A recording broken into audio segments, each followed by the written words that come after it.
வாரத்தில் ஒரு நாள், முக்கியமாக வெள்ளிக்கிழமை எடுத்துக்கோங்க. வெள்ளிக்கிழமை அன்னைக்கு சாதாரண கற்பூரம் வைக்கிறோம், இல்லை பூங்கற்பூரம் வைக்கிறோம். அப்படி இல்லாமல் ஒரு நாள் மட்டும் பச்சை கற்பூரம் ஏற்றுங்க.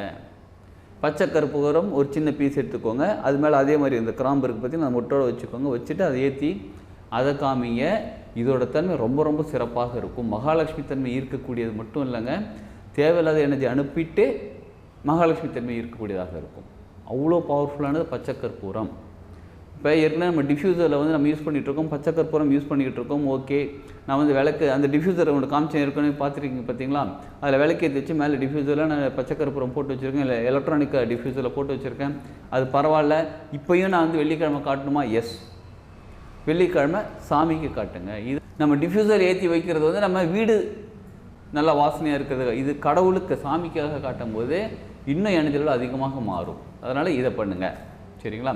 அடுத்தது நம்ம பணம் போட்டு வைக்கிறோம் பார்த்தீங்களா? நம்ம எங்கெங்கே பணத்தெல்லாம் போட்டு வைக்கிறோம்? பணம் போட்டு வைக்கிறதுக்கு பெட்டிலாம் இல்லைங்க ஒரு இடமும். இந்த பேங்க்கில் இருக்குது, ஏடிஎம்மில் இருக்குது. இப்போ ஆல்வேஸ் ஜிபே, ஆன்லைன் ட்ரான்ஸ்ஃபர்.